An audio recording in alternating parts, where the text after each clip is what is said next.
اللہ علیہ وسلم نے فرمایا میرا رب کریم جب کسی کو بیمار کرتا ہے نا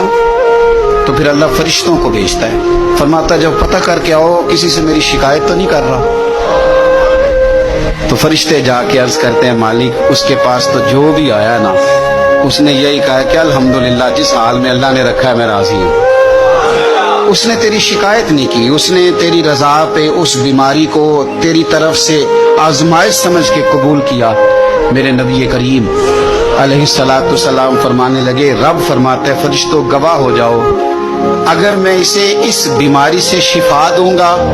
تو جو اس کے پاس خون ہے اس سے بہتر خون اسے عطا کروں گا، اور جو اس کے پاس گوشت ہے اس سے بہتر اسے گوشت عطا کروں گا،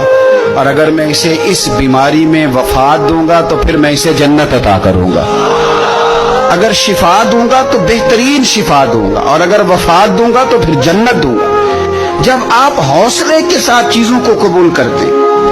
جب آپ کی طبیعت کے اندر صبر چھلکتا